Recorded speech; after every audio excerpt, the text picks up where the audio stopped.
Hola amigos y amigas, soy Isa Guzmán y los invito a ver nuestro programa Hablemos de Infancia.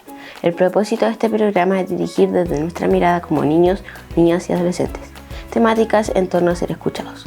Todo lo que se exponga en este programa ya ha sido tratado en diferentes programas de TV o radio, desde la mirada de los adultos. Hoy somos nosotros, los niños, quienes preguntamos. Bienvenidos a nuestro programa Hablemos de Infancia. Nuestra invitada del día de hoy es la señora jueza Mónica Geldres, jueza de familia y activa defensora de derechos humanos de la niñez y familia. Como jueza ha luchado por años por la protección de los niños en cuidado residencial y lideró el proyecto que visitaba a más de 6.500 niños en todo el país, conocido como Informe Geldres, el cual sirvió como denuncia del trato que el Estado brinda en materia de protección y que generó comisiones investigadoras, informes nacionales e internacionales. Como defensora de derechos humanos de niños, niñas y adolescentes, especialmente en situación de vulneración, ha hecho presentaciones ante la ONU y la Comisión Interamericana de Derechos Humanos, que se encuentra actualmente en tramitación para hacer efectiva la responsabilidad del Estado por la violación de sus derechos. Ha colaborado con coraje y valentía con los gobiernos de turno en el objetivo de mejorar las condiciones de vida de los niños. Ha publicado en diversos medios temas prioritarios en relación a la infancia. Ha sido expositora permanentemente en instancias nacionales e internacionales y ha generado alianzas con distintas instituciones para la promoción de los derechos de los niños.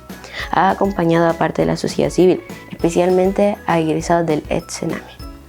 Tuvo un breve paso por la ANM, instancia gremial de los jueces, donde instó por la creación de la Comisión de la Infancia, que coordina en sus primeros años, invitada permanente al Congreso Nacional para ser escuchada en la tramitación de diversos proyectos de ley en materia de infancia y adolescencia. En el año 2022 fue distinguida como mujer líder, entre otros reconocimientos que le han entregado diversas instituciones. Paralelamente a su labor judicial, ha sido docente de pre- y postgrado en diversas casas de estudio, siempre dentro de las temáticas de los derechos humanos de los niños, niñas y adolescentes. Hola señora jueza Mónica Geldres, ¿cómo se encuentra el día de hoy? Hola Isea, muy bien, muchas gracias. La verdad es que estoy orgullosa de estar el día de hoy junto a ti, agradecer tu presentación y feliz de estar en tu programa. Para mí es un honor conversar con usted. Gracias. ¿Por qué usted ha decidido trabajar por el bienestar de los niños, niñas y adolescentes de nuestro país? La verdad es que desde muy pequeña siempre quise ser juez. Hacía juicios cuando tenía 4 o 5 años. Y mi carrera fue enfocada siempre a la judicatura y especialmente a la judicatura de familia. Pero muy tempranamente en el Poder Judicial me tocó conocer muy de cerca la situación de miles de niños y niñas, adolescentes también, que estaban separados de sus padres, de su medio familiar, vivían situaciones complejas, distintos tipos de vulneración. Con un grupo de jueces recorrimos todo Chile por distintas residencias a nivel país y pude conocer la historia de cientos de niños, pero ya no en un papel. No era una causa, sino que era mirar a los ojos y que me contaran ellos la situación que estaban viviendo. Y eso marcó mi vida, mi camino, mi carrera y mi futuro. Y es por eso que he dedicado, voy a cumplir este año 20 años en el Poder Judicial y será así por el tiempo que tenga la posibilidad de hacerlo, lograr que las condiciones de los niños, niñas y adolescentes en nuestro país sean las mejores, que seamos un país que trata bien a sus niños, niñas y adolescentes para que puedan florecer y ser personas que puedan decidir qué es lo que quieren hacer de sus vidas, donde tenemos que entregar las mayores herramientas. Así debe ser. ¿Cómo fue su trabajo en la Comisión Especial Investigadora del Servicio Nacional de Menores, CENAME? ¿Con qué fue lo que se encontró? La comisión investigadora, podríamos decir que una de las comisiones investigadoras, existió más de una, fue en parte el resultado que obtuvo este informe, ¿cierto?, que se realizó, este trabajo que realizamos un grupo de jueces por todo Chile. Y lo que nos encontramos no era algo que estaba visibilizado. Se sabía que había niños que tenían, ¿cierto?, que padecían distintas vulneraciones en las residencias, pero no sabíamos cuál era el nivel de las problemáticas que ellos vivían.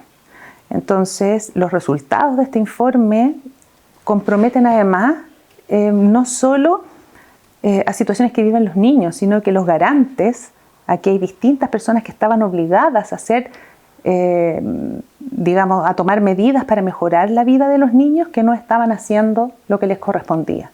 Entonces encontramos situaciones complejas desde el Ejecutivo, ¿cierto? Sí. Prestaciones que no se entregaban, actores que no estaban coordinados, personas que no tenían las competencias para trabajar con los niños, pero también nos dimos cuenta que en el Poder Judicial habían falencias. Había medidas que no tenían plazo, medidas que no se fundamentaban en relación a los antecedentes de la causa, pero también encontramos situaciones graves en las residencias de infraestructura y de abuso, niños que eran víctimas de distintos tipos de vulneración en el ámbito o en la esfera de su sexualidad, con el trabajo que debía hacerse con la familia, con programas que no funcionaban, con programas que no cumplían con los objetivos de mejorar la vida de los niños. Entonces nos encontramos con un escenario complejo, crudo, doloroso, donde además los niños en nuestro país no todos tenían una causa en los juzgados de familia. Y los juzgados de familia tenemos la obligación de visitar a todos los niños, niñas y adolescentes.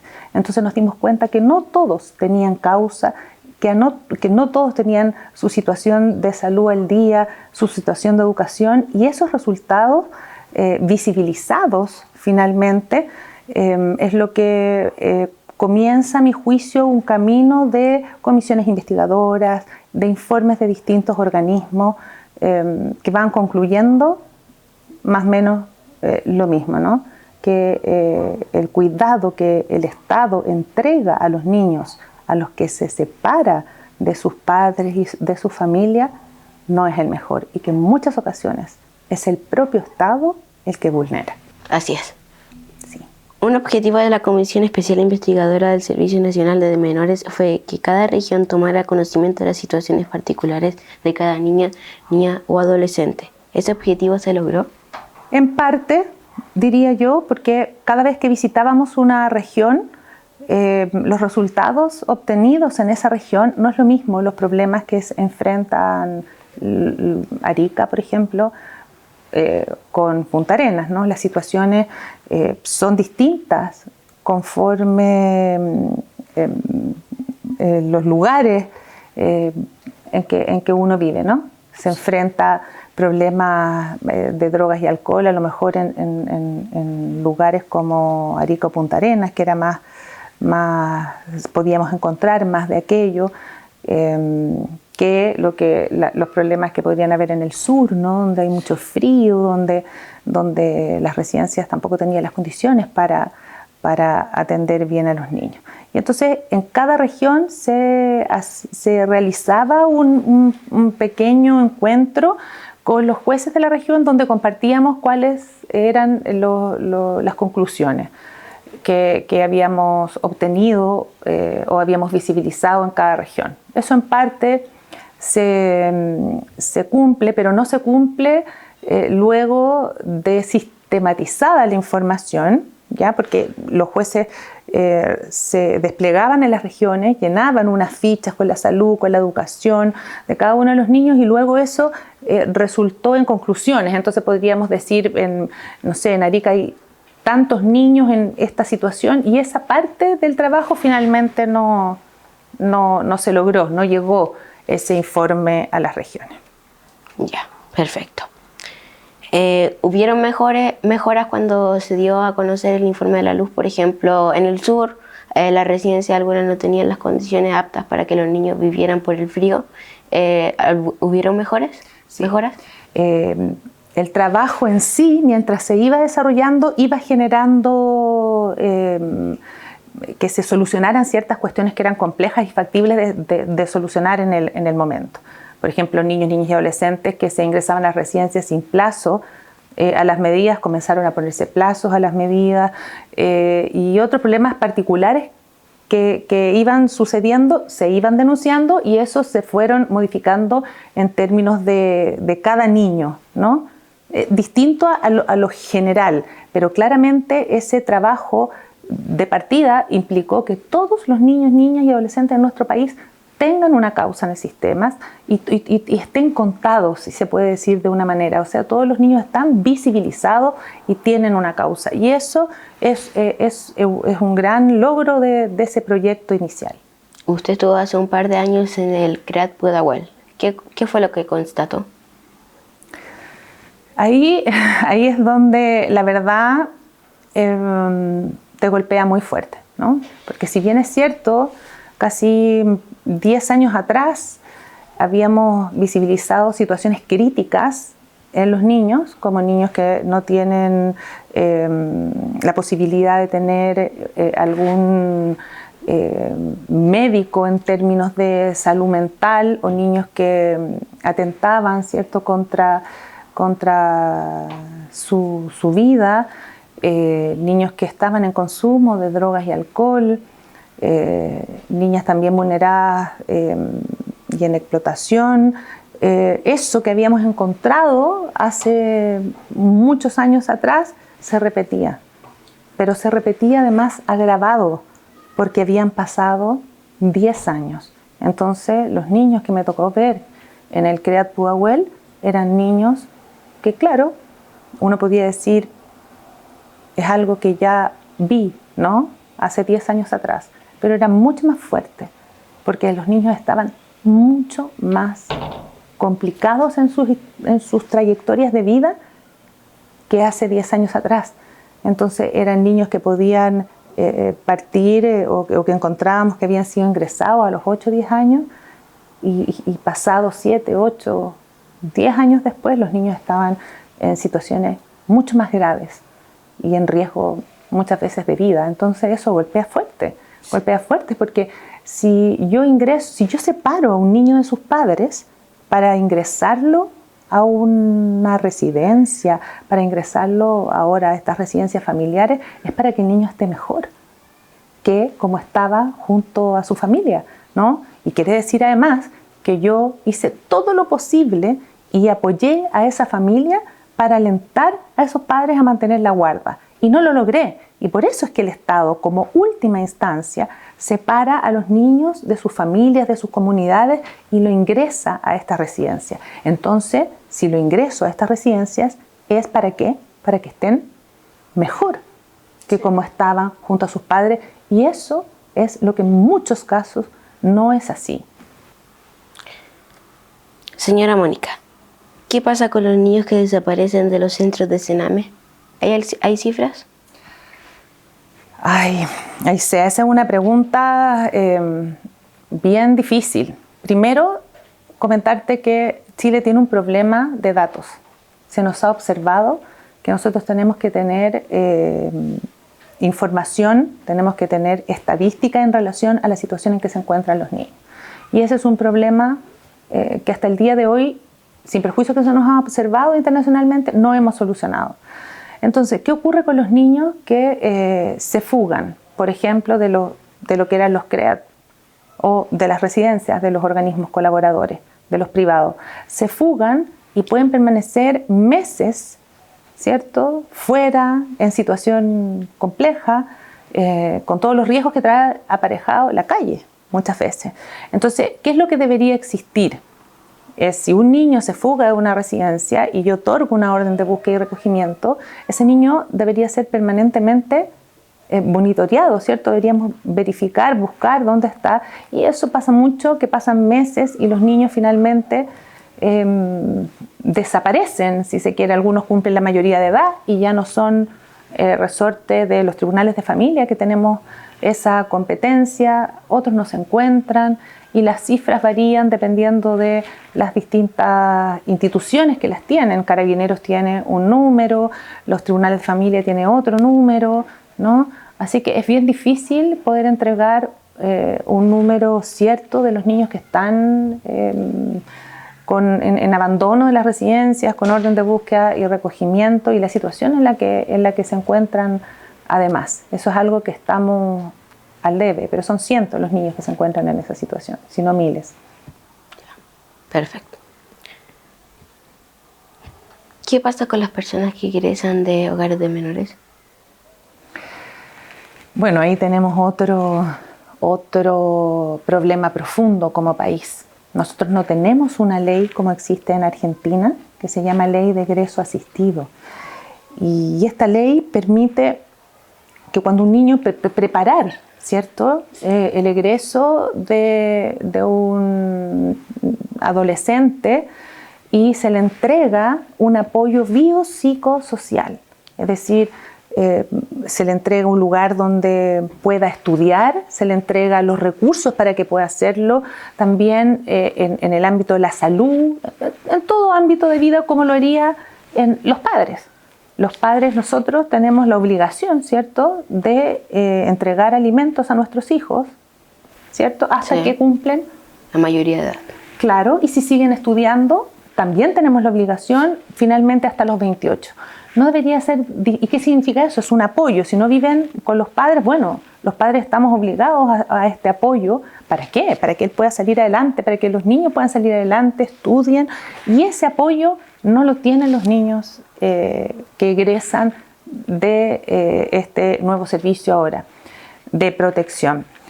Hubo un avance en términos de que se va a apoyar a los niños que siguen estudiando, ¿cierto?, hasta una determinada edad en la ley de garantía, pero no es el apoyo que se requiere completo, no es solo un apoyo de que el niño pueda seguir estudiando, porque muchas veces para que un niño pueda seguir estudiando requiere mucho más que el cupo en una residencia. Requiere un apoyo, un acompañamiento. Han existido en nuestro país algunos ejemplos de apoyos y cupos especiales para niños que egresan del ex Servicio Nacional de Menores, pero que aún tengan el cupo prioritario en una universidad, no implica que ellos puedan realmente estudiar como podría estudiar un niño, un adolescente que tiene cubiertas sus necesidades básicas. Para ellos es siempre mucho más difícil. Entonces el apoyo que hay que dar es un apoyo completo, y eso en nuestro país no existe. Sí, lamentablemente. Lamentablemente. Sí. Señora Mónica, ¿cuál ha sido el rol del Estado y el gobierno en Chile, con la infancia en Chile? Es lo que hemos estado conversando, ¿no?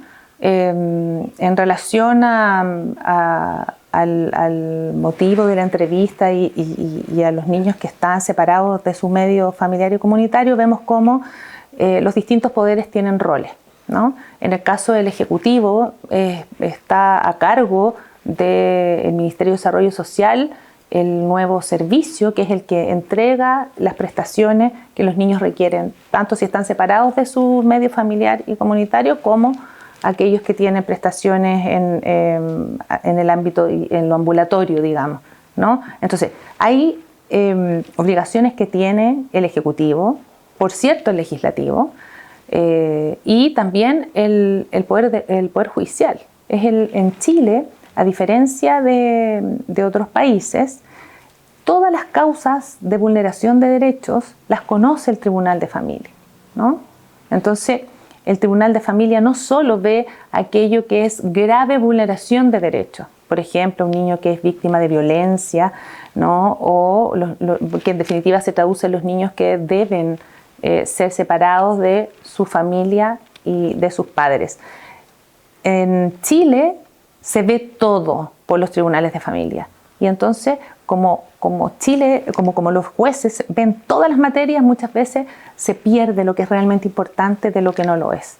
Y es por eso que es determinante es la creación, que lo estableció así la nueva ley de garantía, de las oficinas locales de la niñez. ¿Ya? Eso tenemos que estar muy pendientes a cómo se instalan las oficinas locales de la niñez, porque es ahí, en el territorio, en lo local, van a estar instaladas, donde se va a conocer aquellas problemáticas de los niños que debieran ser resorte no de una causa ni un proceso, hacer pasar a la familia por un proceso judicial, sino que es factible de resolver por estas oficinas locales, ancladas en los territorios, con la oferta que requiera, en definitiva, la población de ese lugar, ¿no? Mientras tengamos todo judicializado, mientras hagamos pasar a los niños y a las familias por el proceso, no vamos a poder salir adelante, ¿no? Porque eso es necesario resolver desde la comunidad. Entonces, los distintos actores tienen distintas responsabilidades, ¿cierto? Y que vemos que, como partimos comentando, hay falencias en los distintos ámbitos que implican que no hayamos podido mejorar la situación que se encuentran ni los niños que están separados de su medio familiar y comunitario, ni todos los niños. No nos olvidemos que no solo, que por supuesto que es prioritario los niños que están en situación de mayor vulneración, pero la preocupación y la ocupación del Estado tiene que ser transversal por toda la infancia en Chile. Perfecto. ¿Por qué los niños que se encuentran en hogares de menores son tan vulnerables siendo que los sacan de su entorno para darles un mejor vivir? Claro, porque no estamos haciendo bien el trabajo, ¿no? Hay una cuestión que es determinante y es el hecho de que los niños con la ley de garantía tienen derecho a designar un abogado que los represente, que lleve su interés al proceso.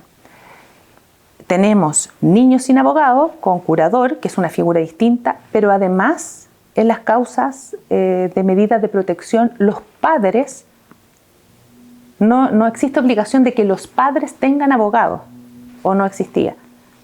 Entonces, los padres se presentan al tribunal solos. En aquellas materias, como lo es las medidas de protección, que es donde el Estado con mayor fuerza, ¿cierto?, sí, se involucra. Y entonces tenemos niños sin abogados y tenemos padres, familias, que tampoco es obligatoria que vayan con abogados. Entonces, si sumamos a eso, a que generalmente hay situaciones de vulneración o situaciones complejas para las familias, ¿no?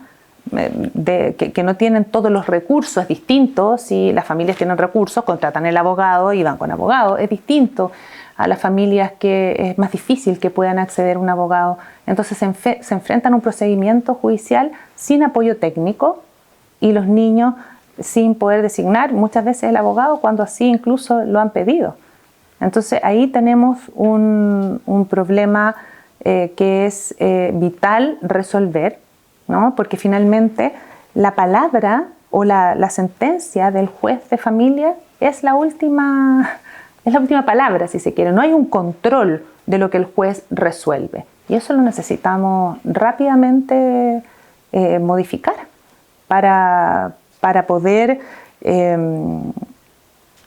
tener una justicia más equilibrada, si se quiere, donde todos los intervinientes se encuentran en un mismo lugar de poder. Usted, ya, perfecto. Usted como jueza tiene que dictar sentencias, ¿cierto? Cierto. Ya. Mandar a niños a hogares de menores o a residencias. Cierto. ¿Cierto? Sí. ¿Y usted le ha pasado que dicta una sentencia, mandar a un niño a un hogar de menor y después se entera que ese niño o niña fue abusado? Claro que sí. ¿Qué siente en ese momento usted? A ver, dentro de las medidas de protección, Aisea, de los elementos que yo tengo que considerar para tomar la medida más gravosa, que es la de sacar a un niño del seno de su familia, de su comunidad muchas veces, e ingresarlo a una residencia, ¿cierto? Sí. Esto debería ser sobre la base de que en ese lugar va a estar mejor, ¿no? Sí. Y ya tenemos distintos informes, no solo ese el que decías, informe Geldres, ¿no? Coloquialmente llamado así por mi apellido, sino que existió después un informe de la ONU en el año 2018 que concluía que los niños en residencia estaban en una situación compleja. La misión de observación del Instituto Nacional de Derechos Humanos, luego tuvimos un informe de la Policía de Investigaciones a raíz de la muerte de la pequeña Lisette Villa, y todos concluyen, ¿cierto?, que el sistema es un sistema que vulnera y expone a los niños a mayor vulneración de la inicial, si se quiere de alguna manera. Entonces, claro que es doloroso, claro que es frustrante, porque además nosotros somos garantes. Nosotros somos el último garante, diría yo, es decir, los jueces de familia estamos obligados a visitar las residencias, estamos obligados a hacer seguimiento a las medidas y tenemos la obligación, además, de no permitir más abusos en las residencias. Entonces, cuando eso ocurre es muy doloroso, porque esto no es solo un tema de recursos, esto es un tema que involucra a todos los intervinientes, todos los servicios. Y lo que ha pasado en Chile es que no existe una coordinación entre salud, educación, el nuevo servicio, etcétera, donde todos compartan una sola información, y así no existe familias que van a 1, 2, 3 programas distintos, alejados de sus casas, etcétera. Entonces hay distintos elementos de estructura que nosotros no hemos logrado superar, y mientras no logremos superar, nos lo dijo la ONU, excesiva judicialización, lo que estábamos hablando. Nosotros tenemos que lograr instalar las oficinas locales de la niñez. No podemos seguir tercerizando, es decir, entregando a terceros el cuidado de nuestros niños y niñas, ¿no?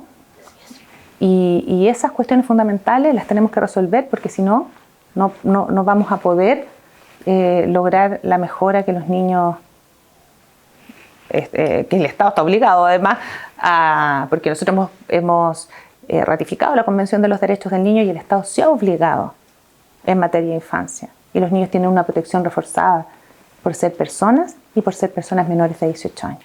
Así es. ¿Por qué los niños que se encuentran en hogares de menores o residencias salen a delinquir? A ver, los niños que están en residencia, si yo no logro hacer un trabajo, ¿cierto?, no solo con la familia, sino que con el niño encontrándose en esta institución, están estas salidas, ¿no? Salen y entran, no logran entender o sentir, muchas veces sus pares, sus propios pares son las personas o los adultos, las personas que son significativas para ellos, ¿no? Muchas veces el tío de trato directo, que lo cambian de residencia, perdió esa figura de apego.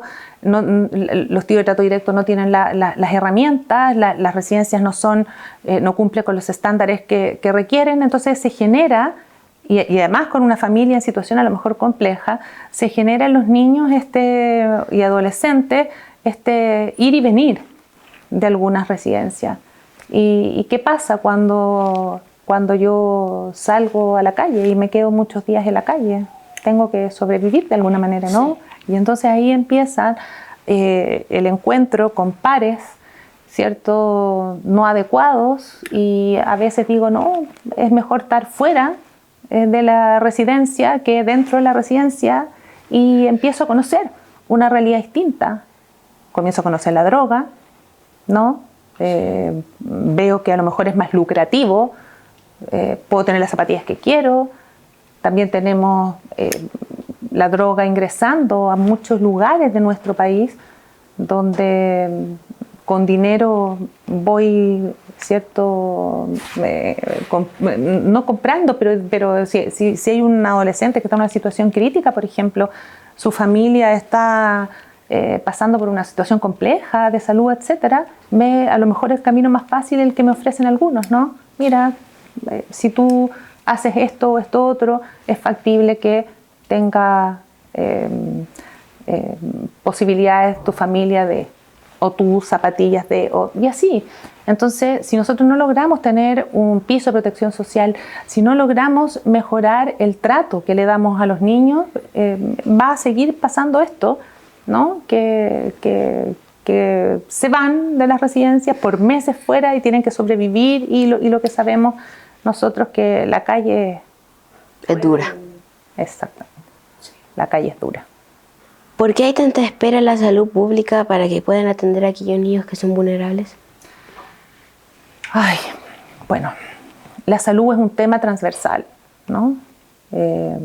No es privativo de los niños en situación de vulnerabilidad, pero lo que sí podemos decir, por ejemplo, es que cuando los niños tienen figuras significativas en sus vidas, padres o familia, que si hay alguna enfermedad grave van y hacen ¿cierto? La fila y se rebuscan para obtener. Eso muchas veces no ocurre con los niños que están separados de su familia y que viven en esta residencia donde hay muchos otros niños, ¿no? Sí. Entonces podemos ver que si ya hay un problema de salud mental para la infancia en general en nuestro país, claramente van existiendo grupos de niños que están en aún mayor riesgo y vulneración. Ahora, hay años de espera en materia para psiquiatría infantil juveniles en distintas comunas de nuestro país, además.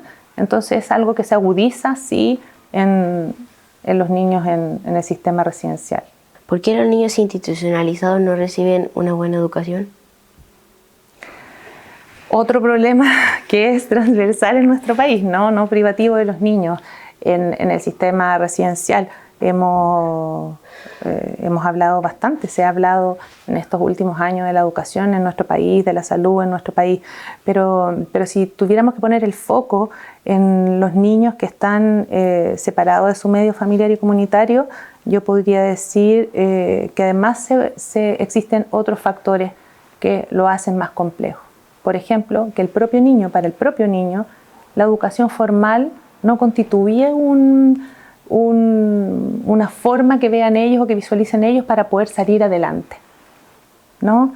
Para algunos ha sido difícil porque, por ejemplo, nunca me voy a olvidar de algunos niños egresados, adultos ahora egresados del servicio, que si el desayuno se servía a las 9 de la mañana y ellos tenían que salir antes de las 9 de la mañana, salían sin desayuno o llegaban después que el almuerzo se servía. Entonces es más duro aún para aquellos niños que están en el sistema, ¿no? No sé si has escuchado los niños de Sename. Bueno, ¿sí o no? Sí. Los niños de Sename. Y por mucho tiempo, para niños que sí querían salir adelante, que sí se esforzaban, les es más duro porque llegan al colegio, tú eres niño de Sename, y se genera discriminación. Entonces, si bien es cierto, la educación es un problema en nuestro país, la calidad de la educación se agrava también para los niños en el sistema residencial. Sí, así es. Tristemente. Sí. Pero por eso tenemos que luchar, ¿no? Sí. Y esto que estamos hablando el día de hoy muestra que se puede. Sí. Y me enorgullece que un niño de 12 años pueda estar tan comprometido como tú, Aisea, así que te felicito, realmente, a ti y a tu familia, por supuesto. Muchas gracias. Mi no está detrás. ¿Por qué el sistema contrata personas no especializadas para tratar con niños? Ahí tenemos problemas de recursos, ¿no? ¿Quiénes deberían trabajar con los niños que están en situaciones más complejas? Disculpe, usted dice que son problemas de recursos, pero se entrega mucho dinero por subvención a los niños, aproximadamente entre 500.000 a 800.000 pesos por niño de cada centro, y dice que no hay recursos.